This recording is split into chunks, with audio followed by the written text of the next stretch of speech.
जय हिंद दोस्तों, स्वागत है आप सभी का मेरे चैनल दी हिस्ट्री बफ पर। आज की क्लास के अंदर हम लोग क्लास 9 की हिस्ट्री का चैप्टर नंबर 1 पढ़ेंगे, जिसका नाम है द फ्रेंच रेवोल्यूशन। अब इस चैप्टर को आगे पढ़ने से पहले हमें जानना होगा कि इस चैप्टर के अंदर ऐसे कौन कौन से टॉपिक्स हैं जिसके बारे में हमें समझना है।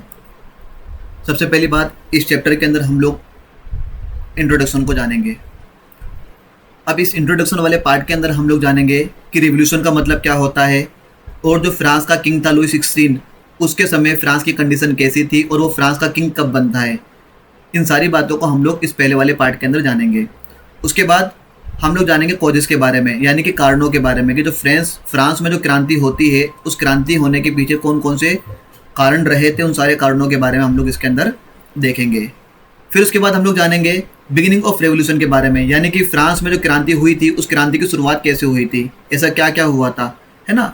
उस शुरुआत के बारे में हम लोग इस वाले पार्ट के अंदर हम लोग पढ़ेंगे।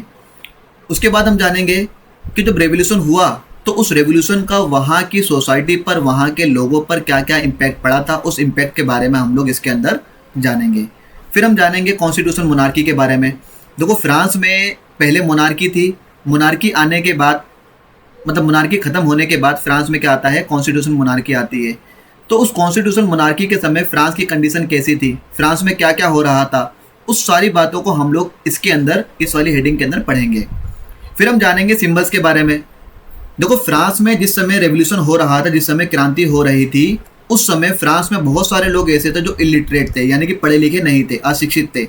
तो ऐसे लोगों को अवेयर करने के लिए कि देश में क्या चल रहा है, तो वहाँ के जो क्रांतिकारी लोग थे ना, उन लोगों ने बहुत अलग अलग तरीके के सिंबल्स निकाले और हर सिंबल का मतलब अलग था, है ना। तो उन सारे सिंबल्स के बारे में जानेंगे, किस सिंबल का क्या क्या मतलब था, उस सारी बातों को हम लोग इस वाली हेडिंग के अंदर पढ़ेंगे।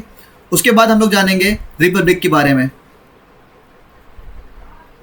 कि फ्रांस में कॉन्स्टिट्यूशन मोनार्की जब खत्म हो गई थी, तो कॉन्स्टिट्यूशन मोनार्की खत्म होने के बाद फ्रांस में क्या आता है, रिपब्लिक आता है, यानी कि क्या आता है, फ्रांस में गणतंत्र आता है। गणतंत्र का मतलब, यानी कि रिपब्लिक का मतलब होता है जहां पर लोगों के द्वारा शासन किया जा रहा हो, यानी कि जहां पर पीपल के द्वारा, लोगों के द्वारा क्या रूल किया जा रहा हो, उसको हम क्या बोलते हैं, रिपब्लिक बोलते हैं। तो उस समय फ्रांस की कंडीशन कैसी थी, और इस रिपब्लिक को स्टार्ट करने में इन जेकोबिन क्लब के लोगों का कितना कंट्रीब्यूशन रहा।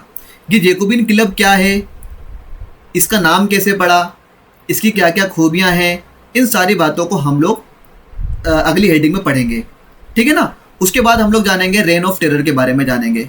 देखो, रेन ऑफ टेरर वाली हेडिंग को और पिछली वाली हेडिंग को, यानी कि रिपब्लिक वाली हेडिंग को और रेन ऑफ टेरर वाली हेडिंग को, हम लोग इन दोनों को जोड़कर पढ़ेंगे। वो इसीलिए, देखो होता क्या है कि फ्रांस के अंदर रिपब्लिक रूल था।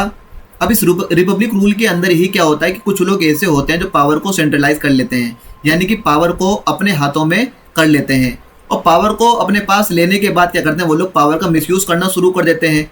तो ऐसे ही लोगों के रूल को, जिन्होंने पावर का मिसयूज किया, उनके रूल को क्या बोला गया, रेन ऑफ टेरर बोला गया। तो यहाँ पर हम लोग रेन ऑफ टेरर के बारे में जानेंगे, क्या था, कब से कब तक रेन ऑफ टेरर यूरोप में, फ्रांस के अंदर रहा, है ना। और इस दौरान फ्रांस में क्या क्या हो रहा था, फ्रांस की कंडीशन कैसी थी, और ये कब खत्म हुआ रेन ऑफ टेरर, ये सारी बातें हम लोग इस रेन ऑफ टेरर वाली हेडिंग के अंदर जानेंगे। उसके बाद हम लोग जानेंगे डायरेक्टरी रूल के बारे में। देखो, फ्रांस में जब रेन ऑफ टेरर खत्म हो गया था, तो रेन ऑफ टेरर खत्म हो जाने के बाद फ्रांस में डायरेक्टरी रूल शुरू होता है। अब डायरेक्टरी रूल का मतलब क्या था, कि इसमें जो फ्रांस का जो कॉन्स्टिट्यूशन था ना, उसके कॉन्स्टिट्यूशन के द्वारा क्या था कि फ्रांस के अंदर 5 मेंबर की एक एग्जीक्यूटिव को चुनना था। फ्रांस में 5 मेंबर वाली एक एग्जीक्यूटिव को चुनना था, यानी कि कार्यपालिका को चुनना था। और ये 5 लोग मिलकर ही क्या कर रहे थे, पूरे फ्रांस को चला रहे थे, है ना। तो इन्हीं 5 के रूल को क्या बोला गया, डायरेक्टरी रूल बोला गया। और इसके समय, इन 5 के समय क्या हो रहा था कि फ्रांस के अंदर किस प्रकार से अनस्टेबिलिटी बनी हुई थी, और फ्रांस में क्या चीज़ें हो रही थी, वहाँ की सोसाइटी पर क्या इम्पैक्ट पड़ा, और कैसे ये डायरेक्टरी रूल खत्म होता है ना। इसके बारे में हम लोग इसके अंदर पढ़ेंगे। उसके बाद हम लोग जानेंगे women contribution in French revolution. देखो, महिलाएं जो थी, फ्रांस की जो औरतें थीं, उन औरतों का फ्रांस की क्रांति के ऊपर, फ्रेंच रेवोल्यूशन के ऊपर उनका क्या क्या प्रभाव पड़ा, और इनकी लाइफ पर क्या क्या इम्पैक्ट पड़ा था उस फ्रेंच रेवोल्यूशन का, है ना।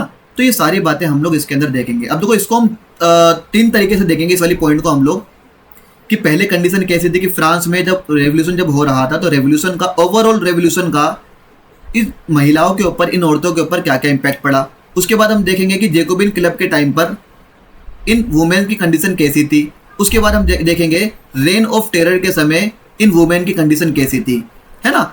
तो इन वुमेन की कंडीशन को हम ओवरऑल हर तरीके से देख लेंगे, ठीक है। इसके बाद हम लोग देखेंगे स्लेव सिस्टम के बारे में, यानी कि इसको बोलते हैं दास व्यवस्था, इसके बारे में देखेंगे। दास का मतलब होता है गुलाम।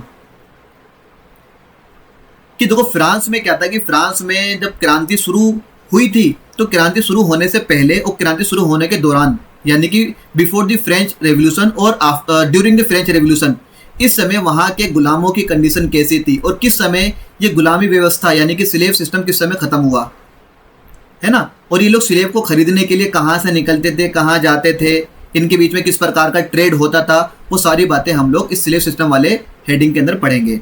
उसके बाद हम लोग जानेंगे आउटकम ऑफ फ्रेंच रेवोल्यूशन, यानी कि जो फ्रेंच रेवोल्यूशन जो हम पढ़ेंगे उस फ्रेंच रेवोल्यूशन से क्या क्या परिणाम निकले, यानी कि क्या क्या उसका आउटकम निकला, उस सारे आउटकम के बारे में, उन सारे परिणामों के बारे में हम लोग देखेंगे। अगर मैं आपको आसान भाषा में बताऊं तो यहाँ पर ये बताया जा रहा है कि जो फ्रांस की जो क्रांति हुई थी, फ्रेंच जो रेवोल्यूशन जो हुआ था, उस फ्रेंच रेवोल्यूशन का वहाँ के लोगों की डेली लाइफ के ऊपर, वहाँ के लोगों की डेली लाइफ के ऊपर क्या क्या इम्पैक्ट पड़ा था वो इसके अंदर बताया जाएगा आपको, ठीक है ना। और एंड में हम लोग देखेंगे कंक्लूजन के बारे में, यानी कि निष्कर्ष के बारे में देखेंगे।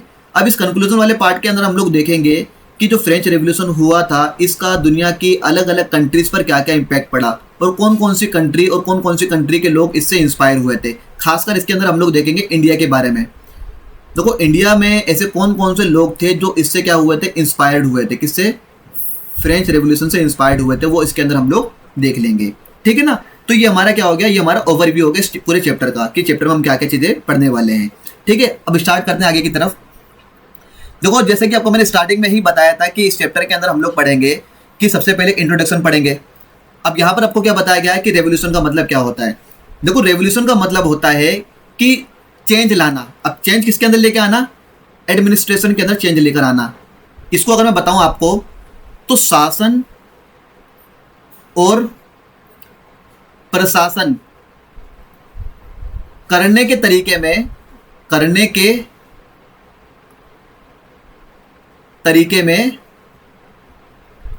बदलाव आना वही क्या कहलाता है, वही क्रांति कहलाता है। यानी कि कहने का मतलब ये है कि शासन करने के तरीके में चेंज आ जाना, उसी को हम क्या बोलेंगे यहाँ पर, उसी को हम लोग रेवोल्यूशन यानी कि क्रांति बोलेंगे। अब फ्रांस में ऐसा क्या क्या बदलाव आया था भाई, फ्रांस में शासन करने के तरीके में क्या क्या बदलाव आया था, इसको आप लोग यहाँ पर एक बार देख लें। देखो सबसे पहले फ्रांस के अंदर मोनार्की थी, यानी कि राजा का शासन था फ्रांस के अंदर। और जो फ्रांस में जो रेवोल्यूशन होता है ना वो इसी के खिलाफ में होता है। अब मोनार्की के बाद फ्रांस के अंदर आता है क्या, कॉन्स्टिट्यूशन मोनार्की आती है। कॉन्स्टिट्यूशन मोनार्की का मतलब यानी कि संवैधानिक राजतंत्र का मतलब होता है कि राजा के ऊपर अब वहाँ की जनता ने एक कॉन्स्टिट्यूशन बनाया था। अब उस कॉन्स्टिट्यूशन के दायरे में रहकर अब वहाँ का जो राजा था वो काम कर रहा था, उसको क्या बोलते हैं हम लोग, कॉन्स्टिट्यूशन मोनार्की बोलते हैं। तो देखो शासन करने के तरीके में बदलाव आ रहा है नहीं आ रहा है। अब आगे देखो आप लोग, अब कॉन्स्टिट्यूशन मोनार्की जब खत्म हो गई थी तो कॉन्स्टिट्यूशन मोनार्की खत्म हो जाने के बाद फ्रांस के अंदर रिपब्लिक रूल आता है। और इस रिपब्लिक रूल को शुरू किसने किया था, इस रिपब्लिक रूल को शुरू करने में जो कंट्रीब्यूशन की अगर बात करें तो वो जैकोबिन क्लब के लोगों का काफ़ी बड़ा कंट्रीब्यूशन रहा है। अब देखो रिपब्लिक का मतलब क्या होता है, रिपब्लिक का मतलब होता है कि एक ऐसा शासन जहां पर लोग मिलजुल कर शासन करते हो, जहां पर कोई राजा महाराजा नहीं होगा, बल्कि रिपब्लिक का मतलब ये है कि जहां पर आम जनता, आम लोग मिलकर शासन कर रहे हो, उन्हीं के रूल को क्या बोलते हैं, उन्हीं के रूल को हम लोग बोलते हैं रिपब्लिक। तो फ्रांस में रिपब्लिक भी आया। आप देख रहे हो किस तरीके से चेंज आ रहा है। सबसे पहले फ्रांस में मोनार्की थी, फिर मोनार्की के बाद कॉन्स्टिट्यूशन मोनार्की आ गई, शासन करने के तरीके में बदलाव आया। फिर उसके बाद आप खुद देखो कॉन्स्टिट्यूशन मोनार्की से क्या आता है, वहां पर रिपब्लिक आता है, फिर दोबारा शासन करने के तरीके में बदलाव आया। उसके बाद अगर आप देखेंगे तो फ्रांस में इसके बाद रेन ऑफ टेरर शुरू होता है। अब यहां पर शासन करने का तरीका और बदल जाता है, ठीक है। इसके बाद फ्रांस में आता है क्या, फ्रांस में फाइनली क्या आता है, डायरेक्टरी रूल आता है ना। यहां पर भी शासन करने का तरीका बदल जाता है। और एंड में जब आप क्लास 10th में आओगे ना आप लोग, तो यहां पर आप लोग देखोगे कि एंड में यहां पर डायरेक्टरी रूल के बाद यहां पर डिक्टेटरशिप आ जाती है। यहां पर डिक्टेटरशिप आ जाती है कब, बाद में 1804 के अंदर, ये बाद में होता है, क्लास 10th में पढ़ोगे आप लोग इसके बारे में, ठीक है ना। तो अब इस पूरे में देख रहे हो कि किस प्रकार से फ्रांस के अंदर बदलाव आ रहा है, वहां के शासन करने के तरीके के अंदर, वहां के एडमिनिस्ट्रेशन के अंदर बदलाव आ रहा है। तो इसी को हम क्या बोलेंगे, इसी को हम बोलते हैं रेवोल्यूशन, यानी कि क्रांति बोलते हैं। अब देखो बात करते हैं किसके बारे में, ये आपको बता दिया, डिक्टेटरशिप रूल बता दिया आपको मैंने।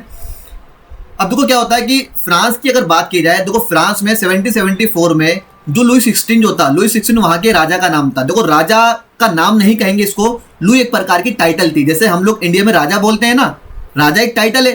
तो इसी तरीके से फ्रांस में जो वहां का जो किंग जो था, उसके किंग को एक टाइटल मिली हुई थी, क्या, लुई। तो लुई 16 नाम का एक राजा था जो 1774 में उसका कोरोनेशन होता है, यानी उसका राज्याभिषेक होता है, यानी कि वो गद्दी पर बैठता है 1774 में, ठीक है। अब जो ये लुई 16 जो होता है, ये लुई 16 बर्बन डायनेस्टी से था, इसको याद रखना आप लोग, वो बर्बन डायनेस्टी से बिलोंग करता था। वो कौन, लुई 16, ठीक है।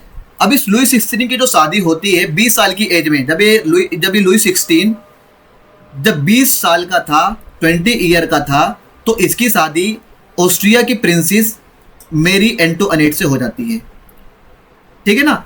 अब जिस समय ये राजा बना था फ्रांस का, उस समय फ्रांस का जो राजकोष जो था, वहां की जो ट्रेजरी जो थी, वो क्या थी, खाली थी, इम्पिटी थी। ये कंडीशन थी कहाँ की, फ्रांस की। कब, जिस समय इसका कोरोनेशन, यानी कि 1774 में जब ये राजा बना था ना, उस समय फ्रांस की कंडीशन ये थी। अब बात यहाँ पर देखो ये आती है कि जो कंडीशन ये थी, तो फ्रांस के अंदर जो क्रांति जो शुरू होती है, जो रेवोल्यूशन जो शुरू होता है, तो उस रेवोल्यूशन के शुरू होने के पीछे कौन कौन से कारण रहे थे, तो उन कारणों के बारे में एक एक करके यहाँ पर हम लोग देख लेते हैं। ये देखो, सबसे पहले कारण अगर बात की जाए किसकी, कोज ऑफ फ्रेंच रेवोल्यूशन की, यानी कि कारणों की बात करी जाए यहाँ पर, अगर यहाँ पर कारणों की बात की जाए, तो सबसे पहला कारण यहाँ पर कौन सा है, 7 ईयर वॉर, यानी कि 7 वर्षीय युद्ध। अब 7 वर्षीय युद्ध यानी कि 7 ईयर वॉर, ये 1756 से लेकर 1763 तक ये वाला वॉर चलता है। किसके बीच में, ये वाला वॉर चलता है between Britain and France. Britain और फ्रांस, इन दोनों के बीच में 7 ईयर वॉर चलता है। अभी वॉर चल क्यों रहा था, देखो ये वॉर चल रहा था नॉर्थ अमेरिका और इंडिया, नॉर्थ अमेरिका और इंडिया, इन दोनों जगहों पर ब्रिटेन और फ्रांस को अपनी अपनी कॉलोनीज बनानी थी। कॉलोनीज का मतलब होता है अपने अपने गुलाम बनाने थे इन इलाकों के अंदर। तो इन चीजों को लेकर, इन दोनों को लेकर, इन दोनों के बीच में ये वॉर हो रही थी 7 सालों से, कंटिन्यू 7 सालों से ये वाली वॉर चल रही थी। और इस वॉर की वजह से फ्रांस को हैवी लॉस होता है, फ्रांस को इसके अंदर क्या होता है, फ्रांस को इसके अंदर हैवी लॉस होता है, बहुत ज्यादा फ्रांस को नुकसान होता है। ये पहला कारण है किसका, फ्रेंच रेवोल्यूशन का। दूसरा यहाँ पर कारण क्या है, extra wages of palace of Versailles, यानी कि पैलेस ऑफ वर्साई की फिजूल खर्ची। देखो पैलेस ऑफ वर्साई ये पेरिस के अंदर, पेरिस जो फ्रांस की कैपिटल है, उसके अंदर एक महल है राजा का, लुई 16 का महल था, है ना। अब इस महल के अंदर बहुत ज्यादा फिजूल खर्ची हो रही थी, मतलब बहुत ज्यादा पैसा बर्बाद किया जा रहा था, कभी पार्टी के अंदर, कभी महंगी महंगी चीजों को खरीदने में।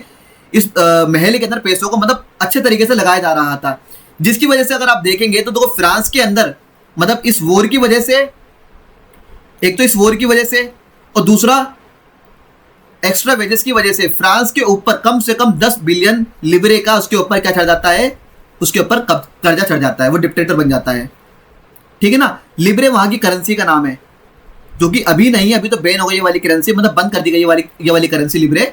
तो ये लिबरे वहां की करेंसी का नाम है। इतना 10 बिलियन लिबरे इसके ऊपर क्या चढ़ जाता है, कर्जा चढ़ जाता है, ठीक है। अब तीसरी बात देखो यहां पर क्या है,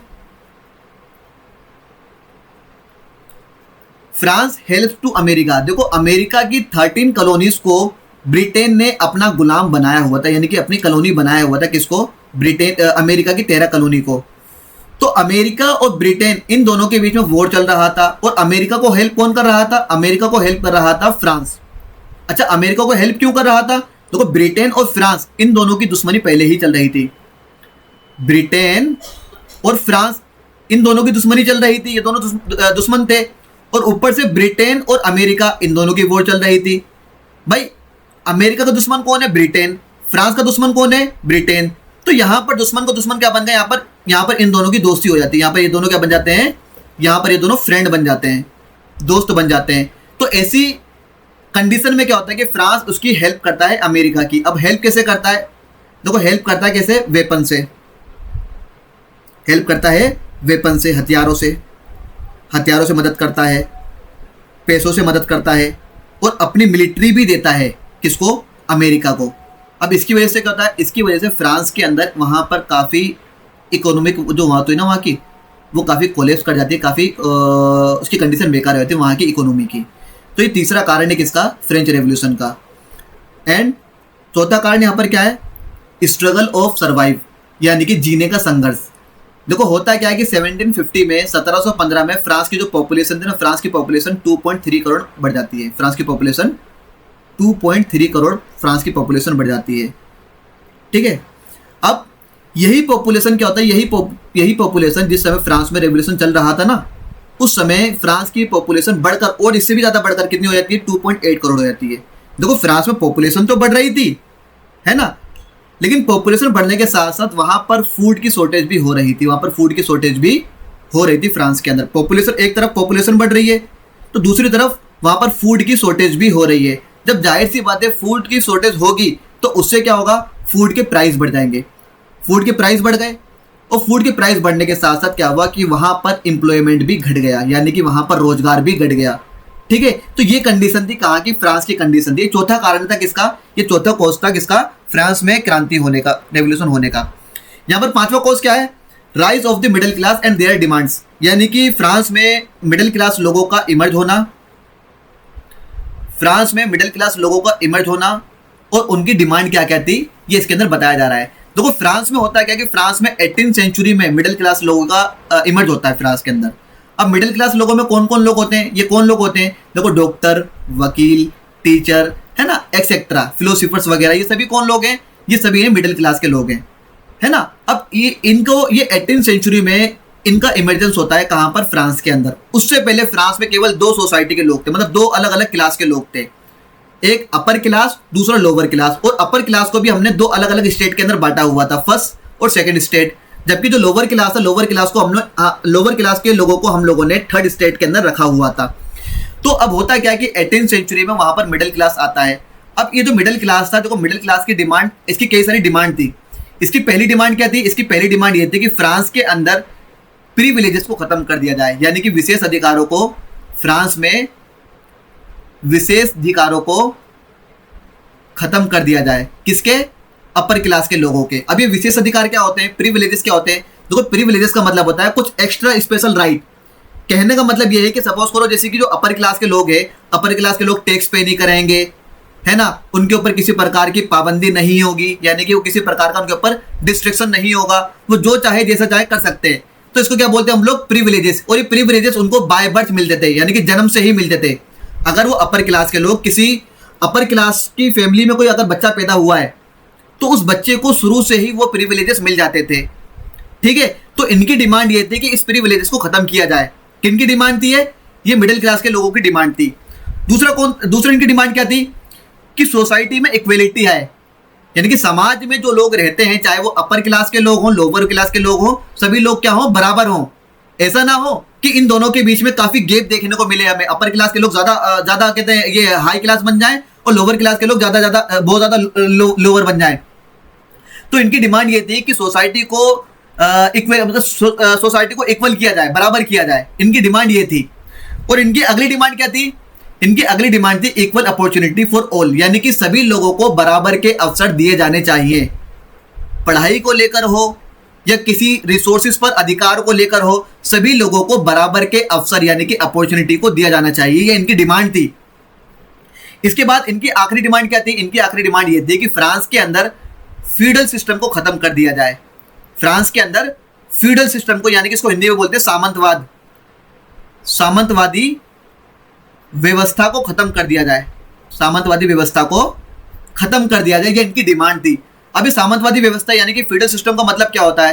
देखो फ्यूडल सिस्टम का मतलब होता है कि कोई किंग है, कोई राजा है। अब राजा के पास बहुत बड़ा एम्पायर होता है। अब राजा इतने बड़े एम्पायर को अकेला तो नहीं चला पाएगा, तो राजा क्या करता है? राजा अपने इस एम्पायर को छोटे छोटे पार्ट्स में डिवाइड कर देता है। छोटे छोटे पार्ट्स में क्या करेगा? डिवाइड कर देगा। और डिवाइड करने के बाद क्या करेगा? राजा अपने अंडर काम करने वाले ऑफिसर्स को ये वाली जगहें दे देगा, ये वाली जमीनें दे देगा। अब यहाँ पर जमीन देने का मतलब क्या है कि परमानेंट रूप से नहीं देगा, बल्कि इस जमीन पर यहाँ पर रूल करने के लिए उनको जमीन देगा और इस जमीन से टैक्स कलेक्ट करने के लिए उनको ये जमीन दे देगा, है ना। और बदले में क्या लेगा? बदले में राजा इन लोगों से क्या लेगा? बदले में राजा इन लोगों से इनकी आर्मी या कभी भी वॉर के समय पर या कभी भी कंडीशन में, किसी भी कंडीशन में इनसे इनकी मदद मांग सकता है। अच्छा, जिन लोगों को जमीन दी गई, जिन लोगों को राजा के द्वारा ये जमीन रूल करने के लिए दी गई, यही लोग क्या कहलाए? फ्यूडल कहलाए। यही लोग क्या कहलाए? फ्यूडल कहलाए, है ना। अब देखो ये फ्यूडल लोग क्या करते थे, जब राजा ने इनको जमीन दे दी कि भाई तुम इस जमीन से हमें टैक्स इकट्ठा करके तुम हमें दोगे और इसका कुछ परसेंट आप अपने पास रख लेना, राजा ने इनको दे दी।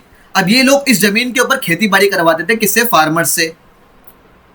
फार्मर से खेती बाड़ी करवाते थे और फार्मर से खेती बाड़ी करवाने के बाद क्या करते थे? देखो ये लोग उन फार्मर्स का बहुत ज्यादा एक्सप्लॉइट करते थे, यानी कि उनके ऊपर बहुत ज्यादा अत्याचार करते थे और उनसे 2 गुना 3 गुना 5 गुना उनसे टैक्स भी वसूला करते थे ये लोग, है ना। तो ये सिस्टम देखो बेकार था। इस सिस्टम में पिस कौन रहा है?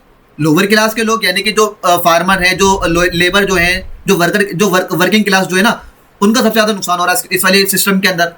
तो इसीलिए इनकी डिमांड ये थी कि इस फेडरल सिस्टम को खत्म कर दिया जाए। ये 5वां कारण है किसका? फ्रेंच रेवोल्यूशन का।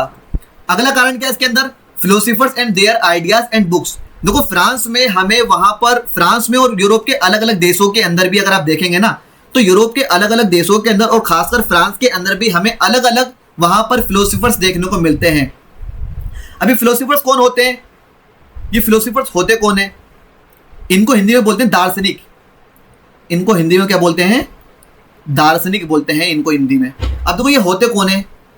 ये वो लोग होते हैं जो बहुत ही ज्ञानी होते हैं और इनके विचारों को, इनके आइडियाज को आज तक पढ़ा जा रहा है, यानी कि इनके मरने के बाद भी इनके विचारों को पढ़ा जाता है।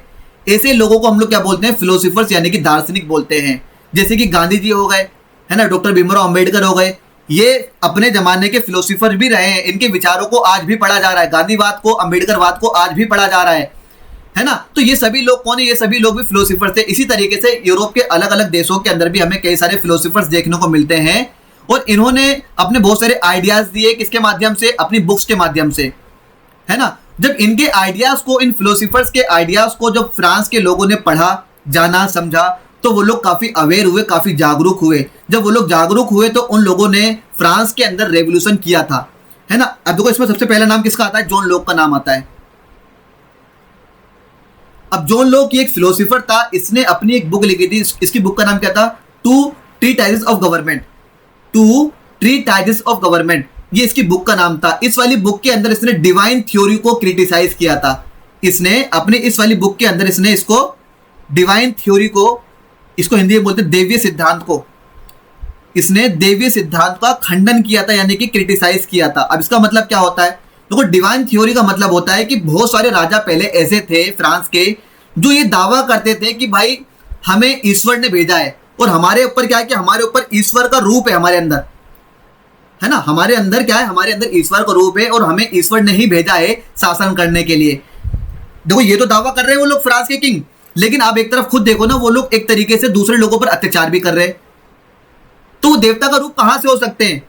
तो इस वाली थ्योरी को, इसको बोलते हैं डिवाइन थ्योरी, है ना। तो जॉन लॉक ने अपनी इस वाली बुक के अंदर इस डिवाइन थ्योरी को क्रिटिसाइज किया था, यानी कि उसको रिजेक्ट किया था कि भाई राजा वाजा कोई देवी रूप नहीं होते, राजा भी हम इंसानों की तरह एक आम इंसान होते हैं। इस बात को जॉन लॉक ने अपनी इस वाली बुक के अंदर बोला था।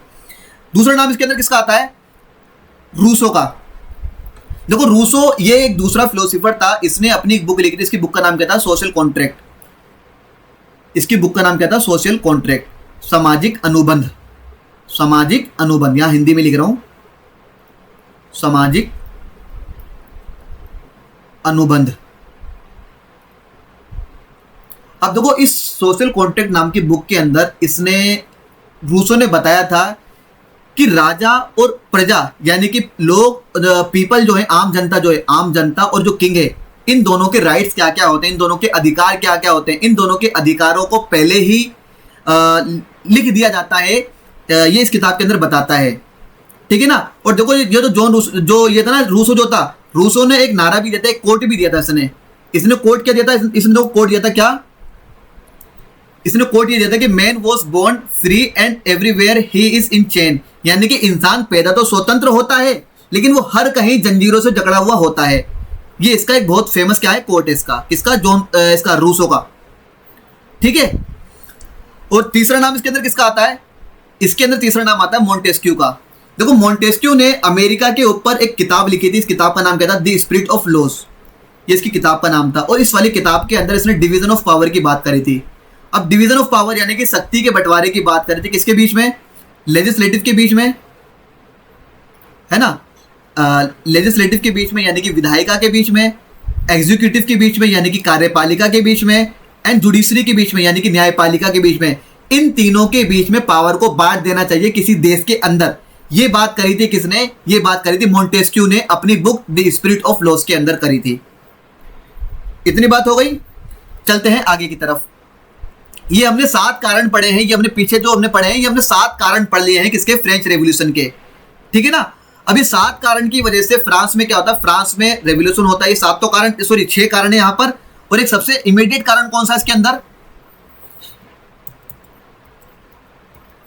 सबसे इमीडिएट कारण क्या है कि 5 मई को लुईस 16 ने, 5 मई 1789 को लुईस 16 ने टैक्स को बढ़ाने के लिए एक मीटिंग बुलाई थी। और इस मीटिंग का नाम क्या था? स्टेट जनरल की मीटिंग। इसको क्या बोला गया? इसको बोला गया स्टेट जनरल की मीटिंग, ठीक है ना। ये सबसे इमीडिएट कारण था, तत्कालिक कारण का किसका? फ्रांसीसी क्रांति का तत्कालिक कारण था। ये मीटिंग कब बुलाई गई थी? ये मीटिंग 5 मई 1789 को राजा के द्वारा बुलाई गई थी, है ना। अब देखो इसमें हुआ क्या था, इसको समझने से पहले हमें समझना पड़ेगा फ्रांस की सोसाइटी के बारे में। अब देखो फ्रांस में ये जो स्टेट जनरल था ना, इस स्टेट जनरल के अंदर फ्रांस की सोसाइटी 3 अलग अलग स्टेट के अंदर बटी हुई थी। First state, second state and third state. देखो फर्स्ट स्टेट के अंदर कौन लोग आते थे? क्लर्जी हो गए, है ना, क्लर्जी हो गए, पोप हो गए, है ना, ये सभी लोग प्रीस्ट हो गए। ये सभी लोग फर्स्ट स्टेट के अंदर आया करते थे, ठीक है ना। यानी कि ऐसे लोग जो पूजा पाठ करते हैं, ठीक है ना, ये एक प्रकार से कह सकते हैं रिलीजियस लोग, धार्मिक लोग इसके अंदर पहले वाले स्टेट के अंदर आया करते थे।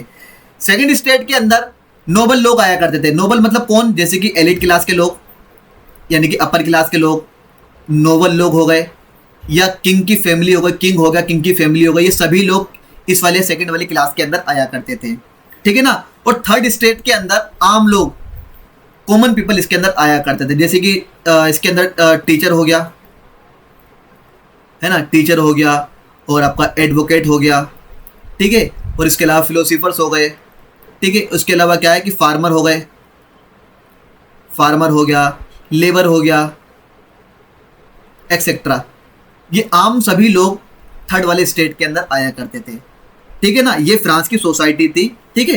अब देखो अगर बात की जाए किसकी? फर्स्ट और सेकंड स्टेट के लोगों की बात की जाए, अगर यहाँ पर फर्स्ट और सेकंड स्टेट के लोगों की बात की जाए तो देखो इन दोनों की पॉपुलेशन मिलाकर कितने परसेंट थी? 10%। फर्स्ट और सेकंड स्टेट के लोगों की पॉपुलेशन 10% थी, और इनके पास 60% इनके पास जमीनें थी, लैंड थी इनके पास। और ये लोग फर्स्ट और सेकंड स्टेट के लोग, ये लोग टैक्स भी पे नहीं करते थे, ना टैक्स पे करते थे। इनके पास जमीनें भी बहुत ज़्यादा थी और इनकी पॉपुलेशन भी कम थी, और इन लोगों के पास प्रिविलेजेस थे, विशेष अधिकार थे। इनके पास बहुत सारे विशेष अधिकार थे इन दोनों के पास में, दोनों स्टेट के लोगों के पास में, ठीक है ना। जबकि अगर बात की जाए थर्ड स्टेट के लोगों की बात की जाए तो सबसे ज़्यादा पॉपुलेशन पूरे फ्रांस में इन्हीं लोगों की थी। कितनी थी? 90%। इनकी पॉपुलेशन 90% थी, और उनके पास 40% इनके पास ज़मीनें हुआ करती थी, और ये लोग टैक्स यही लोग पे करते थे। ऊपर के दोनों फर्स्ट और सेकंड स्टेट के लोग टैक्स पे नहीं करते थे, जबकि थर्ड स्टेट के लोग टैक्स भी पे करते थे, और इनको किसी प्रकार का कोई भी इनको प्रिविलेजेस नहीं मिला हुआ था। अब देखो ये लोग टैक्स पे करते थे, लेकिन टैक्स भी ये लोग 3 प्रकार का टैक्स पे करते थे। ये लोग टैक्स भी 3 प्रकार का टैक्स पे करते थे। पहला टैक्स कौन सा है? देखो पहले वाले टैक्स का नाम इसके अंदर क्या? टीथ। इसको हिंदी में बोलते हैं क्या? टाइथ। ये एक प्रकार का रिलीजियस टैक्स था, धार्मिक टैक्स था ये वाला। ये वाला टैक्स 10%, सपोज करो कि मैंने अगर 100% अनाज उगाया है, अगर मैंने 100% ग्रेन प्रोड्यूस किया है, तो उसमें से 10% जो है ना मुझे वो टैक्स के रूप में चर्च को देना होता था, ये वाला टैक्स, जिसका नाम क्या है? टाइथ, ठीक है ना। दूसरा टैक्स कौन सा है? टाइल। दूसरे वाले टैक्स का नाम क्या है? टाइल। ये जो टैक्स था ये डायरेक्ट टैक्स था। कैसा था? प्रत्यक्ष टैक्स था ये। और ये वाला टैक्स हमें स्टेट को यानी कि राजा को देना होता था। क्यों देना होता था? ताकि देश को चलाने के लिए ये वाला टैक्स हमें डायरेक्ट देना होता था, ठीक है। इसके बाद तीसरा टैक्स कौन सा? कॉमन टैक्स यानी कि सामान्य कर। यानी कि सामान्य कर, कॉमन टैक्स, ठीक है ना। ये कॉमन टैक्स सभी चीजों पर लगता था और ये वाला टैक्स इनडायरेक्ट तरीके से देना होता था। जैसे कि किसके ऊपर लगता था, सोल्ट के ऊपर हो गया, ब्रेड के ऊपर हो गया, तंबाकू के ऊपर हो गया, है ना, तंबाकू के ऊपर हो गया एक्सेट्रा। इन सभी चीजों के ऊपर ये वाला टैक्स लगता था, जो कि आज भी लगता है। आप जैसे कि आपके पास जो भी चीजें होंगी ना, जैसे कि आपके पास पेन है, कॉपी है, या जो भी चीज आपके पास में, जो भी चीज आप मार्केट से खरीद कर लेकर आते हैं, तो हर चीज के ऊपर हम लोग टैक्स पे करते हैं। लेकिन ये टैक्स इनडायरेक्ट टैक्स होता है, हम सरकार को डायरेक्ट देकर नहीं आते, बल्कि वो इनडायरेक्ट तरीके से हमारे पास से कट जाता है। तो इसको हम क्या बोलते हैं, इसको बोलते हैं क्या, कॉमन टैक्स। तो इस प्रकार का टैक्स भी फ्रांस के अंदर लिया जा रहा था। और ये देखो 3 प्रकार के टैक्स हैं, टाइथ हो गया, टाइल हो गया एंड कॉमन टैक्स हो गया। ये तीनों प्रकार के टैक्स पे कौन कर रहा था, थर्ड स्टेट के लोग, जबकि फर्स्ट और सेकंड स्टेट के लोग इन दोनों टैक्स से क्या थे, मतलब इन तीनों टैक्स से क्या थे, फ्री थे। ये लोग टैक्स पे करते ही नहीं थे। तो ये सबसे इमीडिएट कारण बन गया था किसका, ये सबसे इमीडिएट कारण यानी कि तत्कालिक कारण बन गया था फ्रेंच रेवोल्यूशन का, है ना। और कह सकते, अगर ऐसा हम लोग कह सकते हैं कि अगर ये वाला कारण नहीं हुआ होता तो शायद फ्रांस की क्रांति नहीं होती, ऐसे भी हम लोग कह सकते हैं। तो सबसे इमीडिएट कारण हमारा ये वाला कारण रहा है। अब चलते हैं आगे की तरफ। अब देखो पीछे आपको मैंने बताया था कि फिलोसोफर्स ने अपनी बहुत सारी किताबें लिखी, उनके बहुत सारे आइडियाज थे, उनके बहुत सारे आइडियाज यूरोप में और यूरोप के अलग अलग देशों में, खासकर फ्रांस के अंदर फैले। और उनके आइडियाज को जब लोगों ने पढ़ा तो वो लोग काफी अवेयर हुए, जागरूक हुए और उन लोगों ने फ्रांस में क्रांति कर दी। तो उनके जो आइडियाज थे, जो फिलोसोफर्स के जो आइडियाज थे, उनके आइडियाज का फ्रांस के ऊपर क्या क्या इंपैक्ट पड़ा। पहली बात देखो, फ्रांस में जो फिलोसोफर्स जो थे ना, मतलब यूरोप में जो फिलोसोफर्स थे, उनके आइडियाज का, उनके बुक का पहला इंपैक्ट फ्रांस के ऊपर ये पड़ा कि अब लोग अमेरिका मॉडल वाली सरकार चाहने लगे थे। देखो अमेरिका मॉडल वाली सरकार मतलब क्या, आपको पता ना, मोंटेस्क्यू ने जो बुक लिखी थी द स्पिरिट ऑफ लॉज, तो उसने वो अमेरिका के ऊपर वाली बुक लिखी थी। और अमेरिका की सोसाइटी को, पूरे अमेरिका के देश को उसने 3 अलग अलग पावर्स में बांट दिया था, लेजिस्लेटिव, एग्जीक्यूटिव, जुडिशरी। तो इसी प्रकार की गवर्नमेंट फ्रांस के जो जितने भी वहां के थिंकर्स थे फ्रांस के, तो वो लोग फ्रांस के पॉलिटिकल थिंकर्स फ्रांस के अंदर ये इस प्रकार की गवर्नमेंट चाहने लगे थे जहां पर पावर का डिवीजन हो, किसके बीच में, लेजिस्लेटिव, एग्जीक्यूटिव और जुडिशरी, यानी कि विधायिका, कार्यपालिका, न्यायपालिका, इनके बीच में पावर का डिवीजन हो। ऐसी सरकार अपने देश में चाहने लगे थे। दूसरी बात, ये जो फिलोसोफर्स जो थे ना, इन फिलोसोफर्स के आइडियाज को लेकर, इनके थॉट्स को लेकर जगह जगह डिबेट होने लगे थे। कहां कहां पर, जैसे कि कॉफी शॉप्स के अंदर, कॉफी हाउस के अंदर, है ना, सैलून्स के अंदर, सेमिनार्स के अंदर, है ना, टी शॉप के ऊपर, ऊपर कह रहा हूं, टी शॉप के अंदर, चाय की दुकानों के अंदर। तो इन सभी जगहों पर इनके विचारों को लेकर, इनके आइडियाज को लेकर लोगों के बीच में डिबेट चलने लगी थी। कुछ लोग बोलते थे कि हाँ यार, ये तो आइडिया अच्छे दे रहे हैं, हमारे ऊपर जो हमारे ऊपर जो राजा रूल कर रहा है वो तो गलत कर रहा है ना। तो ये सारे आइडियाज लोगों के बीच में जब फैले तो लोगों ने डिबेट करना शुरू कर दिया था सभी जगह पर। अगली बात क्या है, ये जो फिलोसोफर्स होते थे, तो इन फिलोसोफर्स के जो आइडियाज थे, इनके आइडियाज अब फैलने लगे थे, स्प्रेड होने लगे थे। इनके आइडियाज अब स्प्रेड होने लगे थे, फैलने लगे थे न्यूज़पेपर के अंदर, है ना, और अलग अलग बुक्स के अंदर। इनकी बुक्स के अलावा, इन फिलोसोफर्स की जो बुक थी ना, इनकी बुक्स के अलावा दूसरी बुकों के अंदर भी, चाहे वो हिंदी की बुक हो, इंग्लिश की बुक हो, जिसकी जो सी बुक हो, सभी बुक्स के अंदर इनके विचार जो थे ना, इनके विचार फैलने लगे थे। किनके, इन फिलोसोफर्स के। ये इंपैक्ट पड़ा था। और अच्छा क्या, इसके अलावा जो लास्ट जो इसके अंदर क्या है इंपैक्ट का, लास्ट इसके अंदर ये है इंपैक्ट के, इसके अंदर इंपैक्ट के अंदर कि जिस समय ये फिलोसोफर्स के जो विचार जो थे, आइडियाज जो थे, जिस समय फैल रहे थे पूरे फ्रांस के अंदर, उस समय खबर आती है। एक खबर क्या आती है, एक खबर ये आती है कि फ्रांस के अंदर जो लुई 16 जो है ना, वो टैक्स को बढ़ाने के लिए एक मीटिंग बुलाने वाला है। अब इससे क्या हुआ, इससे बहुत सारे लोगों में गुस्सा भर गया। अब वो लोग डिमांड करने लगे कि फ्रांस के अंदर क्या है ना, फ्रांस के अंदर जो प्रिविलेजेस जो मिले हुए हैं अपर क्लास के लोगों को, इनको खत्म किया जाए। अब टैक्स वो लोग भी टैक्स पे करेंगे। तो इस प्रकार की डिमांड करने लगे थे कौन, फ्रांस के लोग। ये हुआ, ये इंपैक्ट पड़ रहा था किसका, ये इंपैक्ट पड़ रहा था फिलोसोफर्स की किताबों का, उनके आइडियाज का क्या बोलते हैं, इंपैक्ट पड़ रहा था फ्रांस की सोसाइटी के ऊपर। आगे चलते हैं। अब देखो फ्रांस में जो क्रांति होती है, इस क्रांति की शुरुआत कैसे होती है। पहला पॉइंट इसके अंदर क्या है, देखो पहला पॉइंट इसके अंदर ये है कि 5 मई 1789 को लुई 16 एक मीटिंग बुलाता है। मीटिंग का नाम क्या था, स्टेट जनरल की मीटिंग। अभी लास्ट टाइम पता है ये मीटिंग कब बुलाई गई थी, लास्ट टाइम ये मीटिंग 1640 में वाली मीटिंग बुलाई गई थी, 1614 में वाली मीटिंग बुलाई गई थी। अब 150-200 साल के बाद ये वाली मीटिंग बुलाई जा रही थी। क्यों बुलाई जा रही थी, टैक्स को बढ़ाने के लिए, है ना। अब देखो इसमें होता है क्या है, इसमें ये जो मीटिंग बुलाई गई थी ना, इस मीटिंग के अंदर फर्स्ट स्टेट के अंदर 300 मेंबर थे और सेकंड स्टेट के अंदर उसके अंदर भी 300 मेंबर थे। फर्स्ट और सेकंड स्टेट के अंदर, फर्स्ट में 300 मेंबर, सेकंड स्टेट के अंदर 300 मेंबर, जबकि थर्ड स्टेट के अंदर 600 मेंबर थे। और इस मीटिंग के अंदर अगर आप देखेंगे ना तो वर्कर्स, फार्मर्स एंड वुमेन, ये तीनों इस मीटिंग में बैन थे, यानी कि इनका प्रतिबंध है, ये इनको अनुमति नहीं थी इस मीटिंग में पार्टिसिपेट करने की।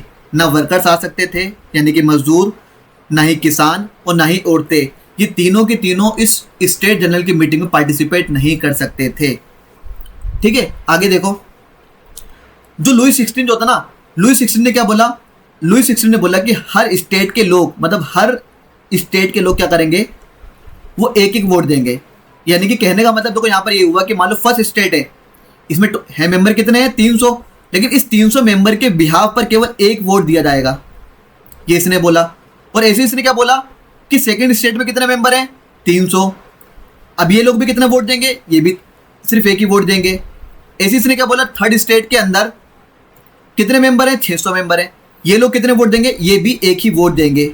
ये राजा ने लुई 16 ने बोला था। लेकिन भाई ये तो गलत है ना भाई, जाहिर सी बात है, फर्स्ट और सेकंड स्टेट के लोग जब ये लोग टैक्स पे करते ही नहीं हैं तो ये लोग तो एक ही फेवर में वोट डाल देंगे, तो नुकसान तो उनका थर्ड स्टेट वालों को दोबारा से हो जाएगा। लेकिन इस मीटिंग के अंदर थर्ड स्टेट के लोगों की डिमांड ये थी कि इनको वोट डालने का अधिकार मिले, लेकिन कैसे मिले? इंडिविजुअल। इनको कैसा राइट मिले? इनको इंडिविजुअल वोट डालने का अधिकार दिया जाए, यानी कि व्यक्तिगत रूप से इनको वोट डालने का अधिकार दिया जाए। यानी कि अगर 600 मेंबर हैं तो कम से कम 600 वोट ही डालने दिया जाए इनको, ये इनकी डिमांड थी, है ना। अब ये इनकी डिमांड को नहीं माना गया तो इन लोगों ने क्या करा? ये लोग स्टेट जनरल की मीटिंग में इन लोगों ने पार्टिसिपेट नहीं किया और उसको अपोज करके, उसको विरोध करके ये लोग बाहर आ गए उस मीटिंग से। ये लोग कहाँ आ गए? उस मीटिंग से ये लोग बाहर आ गए थे, थर्ड स्टेट के लोग। इन लोगों ने पार्टिसिपेट नहीं किया था, गए थे पार्टिसिपेट करने के लिए लेकिन पार्टिसिपेट नहीं किया, क्योंकि राजा ने क्या, लुई 16 ने क्या बोला था कि एक एक वोट डालो। तो उस वजह से इन लोगों ने उस मीटिंग को अपोज करके ये लोग बाहर आ गए थे। बाहर कहाँ पर आ गए थे? ये बाहर आए थे देखो कब? 20 जून 1789 को। 20 जून 1789 को ये लोग इकट्ठा हो जाते हैं। कहाँ? उस मीटिंग से बाहर निकलने के बाद ये लोग इंडोर टेनिस कोर्ट के अंदर इकट्ठा हो जाते हैं, गैदर हो जाते हैं। अब ये इंडोर टेनिस कोर्ट है क्या? ये एक प्रकार का मैदान था जो कि पैलेस ऑफ वर्साय, यानी कि वर्साय के महल के आसपास ही ये वाला एक कोर्ट था, एक हॉल था ये वाला। अब यहाँ पर ये भीड़ इकट्ठा होती है, गैदर होती है कब? 20 जून 1789 को। और इकट्ठा होने के बाद इस वाली भीड़ ने अपने आप को डिक्लेयर कर दिया क्या? नेशनल असेंबली, है ना। इसने अपने आप को, इस भीड़ ने, थर्ड स्टेट के लोगों ने अपने आप को नेशनल असेंबली डिक्लेयर कर दिया। अब देखो इस थर्ड स्टेट में केवल थर्ड स्टेट के लोग ही ऐसा नहीं थे जो चाह रहे थे कि इनको इंडिविजुअल वोट डालने का अधिकार मिले, और कुछ फर्स्ट और सेकंड स्टेट के भी कुछ लोग ऐसे थे जो इन थर्ड स्टेट के लोगों को सपोर्ट कर रहे थे। सारे नहीं थे, कुछ लोग थे। जैसे कि अगर बात की जाए किसकी, फर्स्ट स्टेट के 2 पर्सन थे, एक का नाम क्या था? आबेसिए, और दूसरे का नाम क्या था? जीन सेल्विन बेली। जीन सेल्विन बेली, और पहले वाले का नाम क्या था? आबेसिए। ये दोनों के दोनों फर्स्ट स्टेट के पादरी थे, है ना, यानी कि पोप थे ये दोनों। ठीक है, तो ये दोनों के दोनों सपोर्ट कर रहे थे उस भीड़ को, यानी कि जो भीड़ इकट्ठा हो गई थी ना इसके अंदर, इंडोर टेनिस कोर्ट के अंदर, इस भीड़ को ये दोनों सपोर्ट कर रहे थे। ये फर्स्ट स्टेट के थे दोनों। इसी प्रकार से सेकंड स्टेट का एक पर्सन था, उसका नाम क्या था? मिराबियो। मिराबियो भी इस भीड़ को क्या कर रहा था? लीड कर रहा था, सपोर्ट कर रहा था। अगर आप देखेंगे ना, देखो ये रहा, ये भीड़ में आप देख रहे हैं, ये भीड़ लगी पड़ी है। ये जो इंसान जो है ना, जहाँ पर जो ओथ ले रहा है, जो शपथ जो ले रहा है, इस इंसान का नाम क्या है? जीन बेली। ये लोगों को शपथ दिलवा रहा है, और ये पता क्या, ये यहाँ पर एक शपथ ले रहे हैं, एक ओथ ले रहे हैं क्या, कि जब तक हम फ्रांस के राजा के लिए, यानी कि लुई 16 के लिए एक कॉन्स्टिट्यूशन नहीं बना देते हैं, तब तक हम अपने आप को यहाँ से डिसोल्व नहीं करेंगे, खत्म नहीं करेंगे अपने आप को। ये लोग यहाँ पर शपथ ले रहे हैं, ठीक है ना। अब देखो, आपको मैंने यहाँ पर एक नाम बताया था, आबेसिए।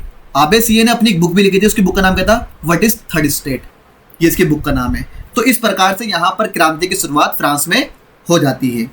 अब देखो, जब फ्रांस में क्रांति की शुरुआत हो गई थी तो इस क्रांति का फ्रांस की सोसाइटी पर, वहाँ के लोगों पर क्या क्या इम्पैक्ट पड़ा था, क्या क्या असर पड़ा था। अगर देखो बात की जाए पहले वाले पॉइंट की, तो जिस समय देखो फ्रांस में, फ्रांस के जितने भी जो मेल थे, जब वो इंडोर टेनिस कोर्ट के अंदर गैदर थे ना, इकट्ठा थे, उस समय पूरे के पूरे फ्रांस के अंदर एक संकट फैला हुआ था, यानी कि एक मुसीबत थी, एक फ्रांस के अंदर एक प्रॉब्लम थी। प्रॉब्लम क्या थी? देखो, दिक्कत वहाँ पर ये थी कि फ्रांस में फसल खराब हो गई थी, वहाँ की क्रॉप खराब हो चुकी थी, है ना। खाने पीने की चीज़ें, उनके दाम बढ़ चुके थे, उनके प्राइस हाई हो चुके थे। और जो दुकानदार जो थे ना, दुकानदार क्या कर रहे थे? दुकानदार चीज़ों को इकट्ठा कर रहे थे अपने पास, इकट्ठा करके बाद में उस चीज़ को डबल तिबल गुना रेट पे बेच रहे थे उनको, ठीक है ना। ये कंडीशन थी कब? जब फ्रांस में सारे के सारे मेल इंडोर टेनिस कोर्ट के अंदर क्या कर रहे थे? वहाँ पर इकट्ठा थे, है ना, और कॉन्स्टिट्यूशन बनाने की बात कर रहे थे। उस समय सारे फ्रांस में कंडीशन हो रही थी। उसके बाद आपको मैंने बताया ना कि फसल वगैरह वहाँ की खराब हो गई थी फ्रांस की, और दुकानदार क्या कर रहे थे? दुकानदार चीज़ों को होर्डिंग कर रहे थे। होर्डिंग मतलब होता है जमाखोरी कर रहे थे। जमाखोरी का मतलब होता है क्या? कि चीज़ों को अपने पास इकट्ठा कर रहे थे, बेच नहीं रहे थे, इकट्ठा कर रहे थे। फिर बाद में जैसी चीज़ की कीमत बढ़ जाती थी तो उस कीमत को और डबल तिवन गुना दामों पर उसको बेच रहे थे। तो इससे क्या हुआ? इससे वहाँ की औरतों में भर गया गुस्सा, फ्रांस की औरतों में भर गया गुस्सा। तो फ्रांस की औरतों ने क्या करा कि फ्रांस की औरतों ने 5 अक्टूबर 1789 को वहां पर जो दुकानें थी ना, सारी दुकानों पर उन्होंने क्या बोल दिया? अटैक कर दिया, यानी कि धावा बोल दिया। और इस इंसिडेंट को, इस वाली घटना को इतिहास में, हिस्ट्री में आज भी विच हंट के नाम से याद किया जाता है। किसके नाम से?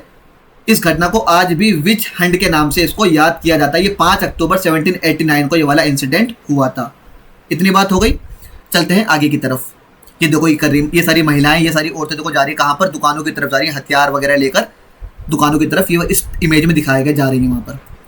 अगला पॉइंट, अब देखो क्या होता है कि आपको मैंने बताया था ना पीछे वाले पॉइंट के, पीछे वाली स्लाइड के अंदर, कि इंडोर टेनिस कोर्ट के अंदर वहाँ के सारे मेल जमा थे, इकट्ठा थे और शपथ ले रहे थे कि हम कॉन्स्टिट्यूशन बनाना चाहेंगे, है ना। तो उस समय क्या हुआ कि लुई 16 ने एक आर्मी बुला ली अपनी। लुई 16 ने पेरिस के अंदर इंडोर टेनिस कोर्ट के अंदर उसने आर्मी बुला ली। आर्मी क्यों बुला ली? उसने आर्मी बुलाई थी उन सारी भीड़ को वहाँ से भगाने के लिए। तो लोगों को लगा कि यार ये जो आर्मी आ रही है ना, ये आर्मी हमारे ऊपर गोलीबारी करेगी, हमारे ऊपर फायरिंग करेगी। तो लोगों में एक डर फैल गया। अब जब लोगों में डर फैल गया तो लोग अब इधर उधर वेपन्स को, हथियारों को ढूंढने लगे। तो वहाँ पर एक जेल थी, उस जेल का नाम क्या था? उस जेल का नाम था बास्टिल फोर्ट। उस जेल का नाम क्या था? उस जेल का नाम था बास्टिल फोर्ट, बास्टिल का किला। तो इस बास्टिल के किले को उस भीड़ ने 14 जुलाई 1789 को इसको क्या कर दिया? इसको डेमोलिश कर दिया, यानी कि इसको तोड़ दिया, इस वाले महल को, मतलब इस वाले जेल को तोड़ दिया, इस वाले फोर्ट को तोड़ दिया, ठीक है।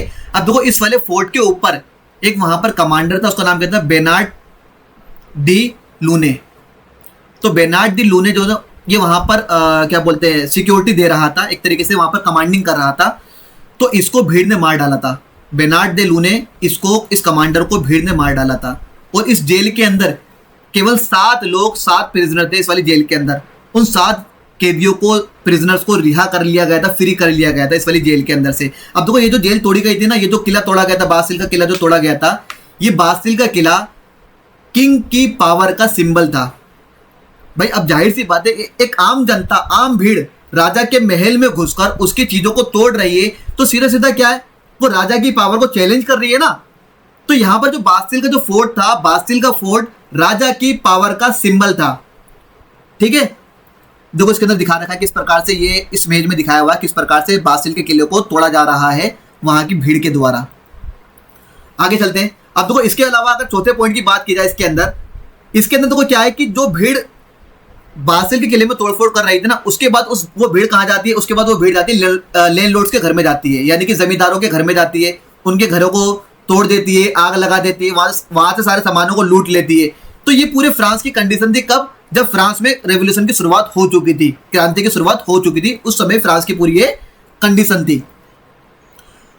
अब देखो, जिस समय ये सारी कंडीशन चल रही थी, तो उस समय जो फ्रांस का जो राजा था लुई 16, तो लुई 16 ने इन सारी कंडीशन को देखते हुए, लोगों के गुस्से को देखते हुए, भीड़ का सामना ना कर पाने की वजह से क्या करा कि फ्रांस का जो राजा था लुई 16, उसने बहुत सारे स्टेप लेना शुरू कर दिए थे। उसने सबसे पहला स्टेप क्या लिया था? उसने रिकॉग्नाइज कर दिया था किसको? नेशनल असेंबली को। उसने बोला कि हाँ ठीक है भाई, हम आपकी नेशनल असेंबली को मान्यता दे देते हैं। ये नेशनल असेंबली क्या थी? आपको मैंने बताया था ना कि जो इंडोर टेनिस कोर्ट के अंदर जो भीड़ इकट्ठा हो गई थी, उसने अपने आप को डिक्लेयर कर दिया था क्या कि हम आज से क्या है, नेशनल असेंबली। तो उस नेशनल असेंबली को राजा ने, लुई 16 ने रिकॉग्नाइज कर दिया था, यानी कि मान्यता दे देते कि ठीक है भाई, हम आपको मान्यता दे देते हैं। दूसरी बात, कि राजा ने अपने पद को, अपने रूल को कॉन्स्टिट्यूशनल मान लिया था। पहले राजा का पद कॉन्स्टिट्यूशनल नहीं था, लेकिन उस भीड़ के तोड़फोड़ करने के बाद, डिमोलिशन करने के बाद क्या करा कि उस राजा ने, लुई 16 ने अपने पद को, अपने रूल को उसने कॉन्स्टिट्यूशनल मान लिया था कि हाँ भाई ठीक है, मेरा पद आज से क्या है, कॉन्स्टिट्यूशनल है, ठीक है ना।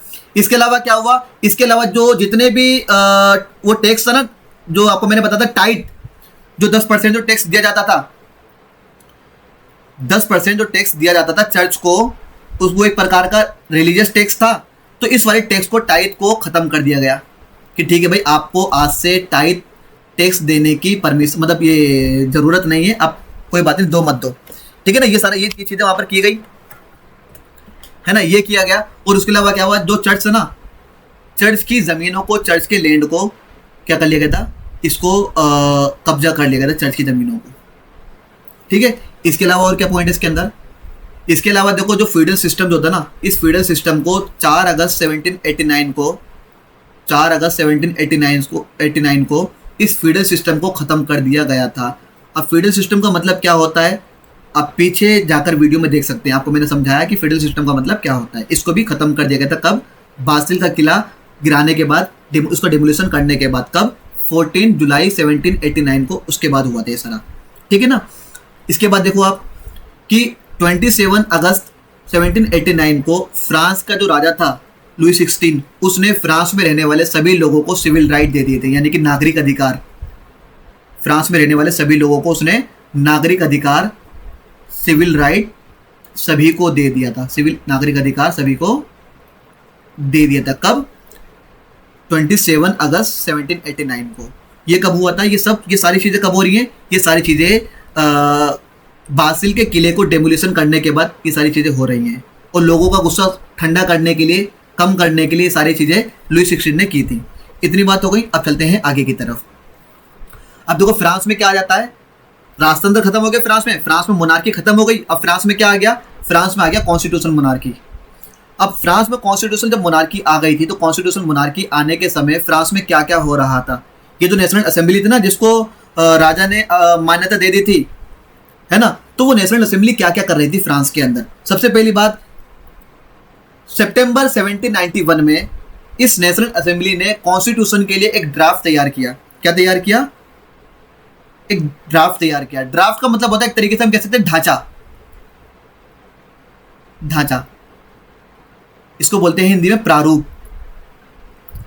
इसका मतलब होता है जैसे कि हम जब कोई घर बनवाते हैं ना, तो घर बनाने से पहले उसका नक्शा तैयार करवाते हैं ना, और नक्शे में देखते हैं कि भाई ये घर बनने के बाद कैसा लगेगा। इसी प्रकार से कॉन्स्टिट्यूशन जब लिखा जा रहा था, तो कॉन्स्टिट्यूशन लिखने से पहले उसका एक नक्शा, उसका एक ढांचा तैयार करवाया गया, जिसको क्या बोला जा रहा है, इसके अंदर ड्राफ्ट बोला जा रहा है।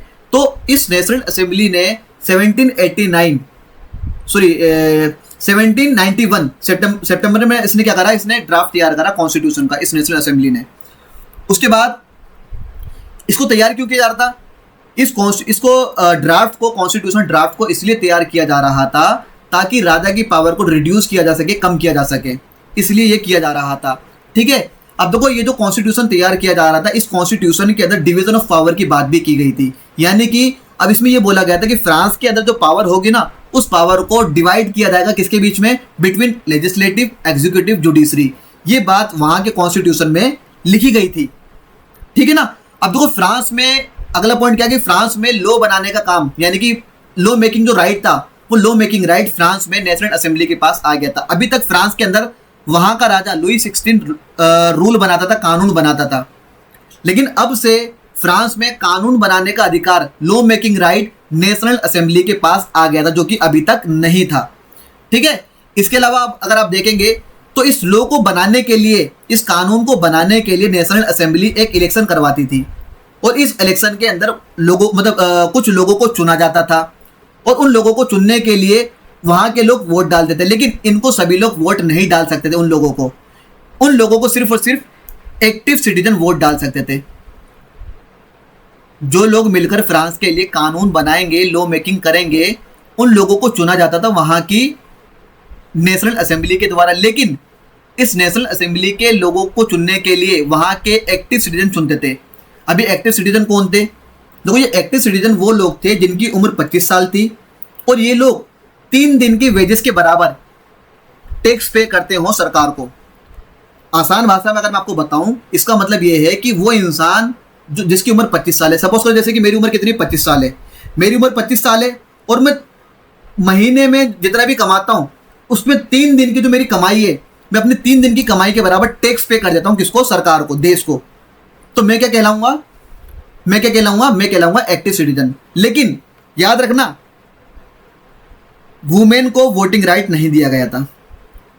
वुमेन को वोटिंग राइट बहुत बाद में जाकर 1946 में जाकर फ्रांस में वुमेन को वोटिंग राइट मिलता है, बहुत बाद में जाकर। इस एक्टिव सिटीजन के अंदर इन वुमेन को इंक्लूड नहीं किया जाएगा। सिर्फ इसके अंदर चाहे किसान हो, मजदूर, कोई भी हो, अगर उसकी उम्र 25 साल है, वो 3 दिन के वेजेस के बराबर टैक्स पे करता है, तो वो इंसान एक्टिव सिटीजन कहलाएगा।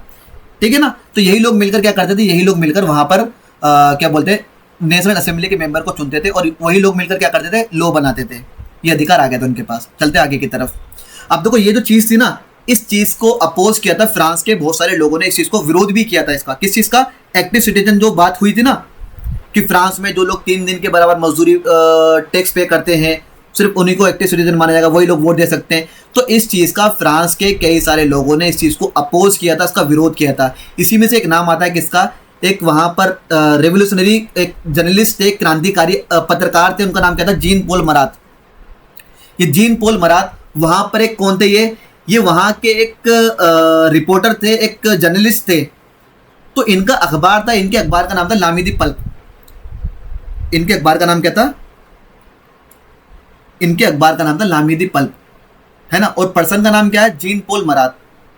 तो इन्होंने अपने इस अखबार के अंदर, अपने इस न्यूज़पेपर के अंदर बताया था कि फ्रांस में जो गरीब लोगों का जो रिप्रेजेंटेशन जो है ना, उनका जो प्रतिनिधित्व जो है, वो किसके पास आ गया है? वो वहाँ के अमीर लोगों के पास में आ गया है। कहने का मतलब ये है कि वो बोलते हैं कि तो फ्रांस में अब जो गरीब लोगों के जो अधिकार है ना, वो गरीब लोगों के अधिकार अमीर लोगों के पास चले गए। मतलब अमीर लोग अब उनके लिए कानून बनाएंगे। तो इस चीज़ में ये क्रिटिसाइज करते हैं, अपोज करते हैं। किसको? एक्टिव सिटीजन वाले पॉइंट को क्रिटिसाइज करते हैं। इसी तरीके से एक दूसरा नाम किसका आता है? ले बार्बिए का। देखो, ले बार्बिए, इन्होंने एक डिक्लेरेशन फॉर्म निकाला था। इसका नाम क्या था? Declaration of the right of man and citizen right. इसको हिंदी में बोलते हैं क्या? इसको हिंदी में बोलते हैं पुरुष एवं नागरिक अधिकार घोषणा पत्र। ये एक प्रकार का डिक्लेरेशन फॉर्म है। तो इस वाले अधिकार पत्र के अंदर, इस वाले घोषणा पत्र के अंदर जो ले बार्बी है ना, ये बोलते हैं क्या? ये बोलते हैं कि ये सभी लोगों के इक्वल राइट की बात करते हैं। ये कहते हैं कि सभी लोगों को इक्वल राइट देना चाहिए। ना कोई एक्टिव सिटीजन है, ये कहते हैं सभी लोग एक्टिव सिटीजन है, सभी को एक्टिव सिटीजन बना देना चाहिए। यानी कि चाहे मेल हो, फीमेल हो, सभी लोगों को इक्वल ही ट्रीट किया जाना चाहिए। ये इसके अंदर बोलते हैं, इस वाले घोषणा पत्र के अंदर। अब चलते हैं आगे की तरफ।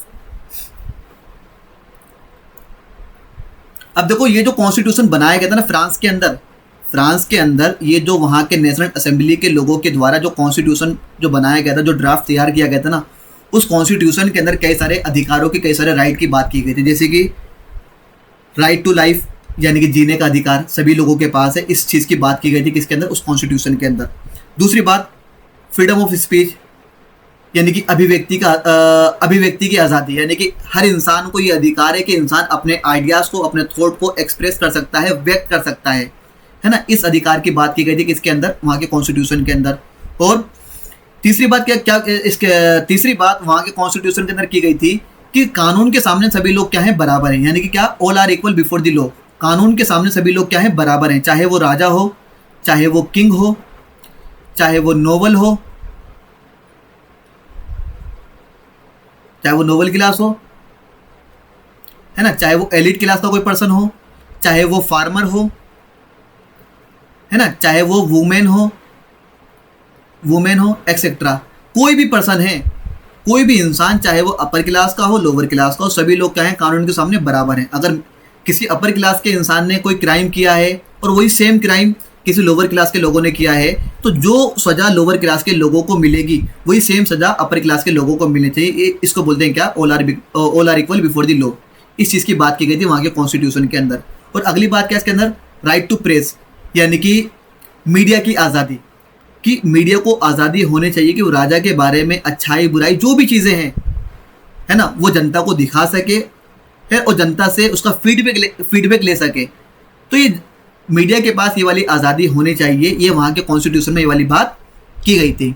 अब चलते हैं आगे की तरफ। अब देखो देखो आपको मैंने शुरू में बताया था कि फ्रांस के अंदर कुछ लोग ऐसे थे जो इलिटरेट थे, पढ़े लिखे नहीं थे। कैसे थे? अशिक्षित थे। कैसे थे? फ्रांस में अशिक्षित लोग भी हमें देखने को मिलते हैं, यानी कि ऐसे लोग जो पढ़े लिखे नहीं थे। तो ऐसे लोगों के लिए वहाँ के जो क्रांतिकारी जो लोग थे ना, उन लोगों ने अलग अलग तरीके के सिंबल्स यूज़ करना शुरू कर दिए, है ना। जैसे कि एग्जाम्पल के लिए सबसे पहले आपकी बुक में एक आप देखेंगे ना, अपनी बुक के अंदर एक टूटी हुई चेन दी गई है, तो ब्रोकन चेन। तो ये जो टूटी हुई जो चेन है ना, ये टूटी हुई चेन गेटिंग, ये सिंबल है किस चीज़ का? ये सिंबल है breaking the chain and getting freedom, यानी कि उस चेन को तोड़कर, उस जंजीर को तोड़कर आज़ादी का प्रतीक है ये, कि लोगों ने चेन तोड़ दिया और लोग क्या हो गए? लोग आज़ाद हो गए। ये देखो ये रहा, ठीक है। इसके अलावा दूसरा क्या है? The bundle of rods. आपकी बुक में अगर आप देखेंगे तो एक रोड का बंडल दिया हुआ है, तो ये वो जो रोड का जो बंडल है ना, वो रोड का बंडल सिंबल ऑफ यूनिटी है। आप देखो, आप किसी भी, सपोज करो एक सीख है, उस सीख को आप आसानी से तोड़ लोगे, लेकिन अगर बहुत सारी सीख को इकट्ठा करके अगर आपको दिया जाएगा ना, आप उसको आसानी से नहीं तोड़ पाएंगे। तो यहाँ उसका मतलब क्या है? द बंडल ऑफ रोड्स, यानी कि जो सिंबल किस चीज़ का है? Unity of, symbol of unity है। ये देखो उसके अंदर दिखा रखा है, ये रहा, क्या बोलते हैं? बंडल, रोड का बंडल है। अगला हमारा क्या है? Light inside the triangle. ये रहा, ये आपकी बुक में दिया होगा। तो ये जो सिंबल है, ये सिंबल किस चीज़ का सिंबल है? ये सिंबल ऑफ नॉलेज है। ये जो क्या बोलते हैं, चित्र जो बना हुआ है, ये जो इमेज है, ये इमेज किस चीज़ का सिंबल है? ये सिंबल है सिंबल ऑफ नॉलेज का। इसके बाद है स्क्रिप्चर। ये रहा राजदंड, इसको बोलते हैं हिंदी में राजदंड। इसको हिंदी में क्या बोलते हैं? इसको हिंदी में बोलते हैं राजदंड, राजदंड। तो ये जो राजदंड है ना, ये सिंबल ऑफ क्या है? Royal power. ये सिंबल ऑफ क्या है? रॉयल पावर है। इसके अलावा देखो एक सांप दिखाया गया, snake beating its tail to from a ring, यानी कि एक सांप दिखाया गया जो अपनी पूंछ को, अपनी टेल को क्या कर रहा है? अपने मुंह से दबा रहा है। ये सिंबल है किस चीज़ का? सिंबल है इक्वलिटी का। ये सिंबल ऑफ इक्वलिटी है, समानता का प्रतीक है ये। इसके बाद एक इस प्रकार की लाल कलर की टोपी दिखाई गई है आपकी बुक के अंदर। इसको क्या बोलते हैं? इसको बोलते हैं रेड फ्राइजियन केप। इसको क्या बोलते हैं? Red Phrygian cap. ये सिंबल है किस चीज़ का? ये सिंबल है फ्रीडम फ्रॉम स्लेवरी से, फ्रीडम फ्रॉम स्लेवरी, यानी कि दासता से आज़ादी का प्रतीक है। लोग पहले दास थे, लेकिन अगर इस प्रकार की अगर कोई केप लगा के घूम रहा है ना, तो इससे ये लोगों को मालूम होता था कि हाँ, ये लोग, ये जो पर्सन है ना, ये जो जा रहा है, ये आज़ाद हो चुका है। किससे? गुलामी से आज़ाद हो चुका है। अच्छा है, एक बात और थी, ये वाला केप वहाँ की फीमेल को लगाने की परमिशन नहीं थी। वहाँ की जो फीमेल थी ना फ्रांस की, वो इस प्रकार का केप, यानी कि फ्राइजन केप नहीं लगाती थी, ठीक है ना। अब देखो ब्लू वाइट रेड, इस प्रकार की एक लेडी दिखाई गई है, जिसके अंदर 3 कलर दिखाए गए हैं, ब्लू वाइट एंड रेड। ये 3 कलर इसके अंदर दिखाए गए हैं। ये सिंबल है किस चीज़ का? ये सिंबल है किस चीज़ का? नेशनल कलर का सिंबल है। आप फ्रांस का वो फ्लैग देखेंगे ना, तो फ्रांस के फ्लैग के अंदर भी वहाँ पर 3 हमें कलर दिखाई देते हैं, ब्लू वाइट एंड रेड। आगे हमारा क्या है? लो टेबलेट, यानी कि इसको बोलते हैं विधिपट। इसको हिंदी में क्या बोलते हैं? इसको हिंदी में बोलते हैं विधिपट।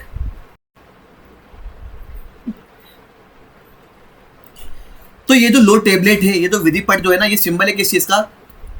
ये सिंबल है लीगल इक्वलिटी का, कानूनी समानता का क्या है? प्रतीक है। कानूनी समानता का प्रतीक है ये।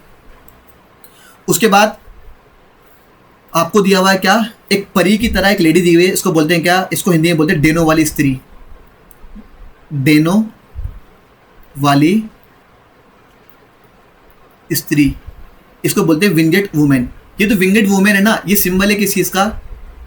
ये सिंबल है लॉ मेड बाय ह्यूमंस, यानी कि ऐसे कानूनों का सिंबल है जिसको इंसानों के द्वारा, ह्यूमन के द्वारा बनाया गया है। ऐसे कानूनों का सिंबल है, प्रतीक है, जिसको इंसानों के द्वारा, ह्यूमन के द्वारा बनाया गया, उस चीज़ का क्या है? ये प्रतीक है।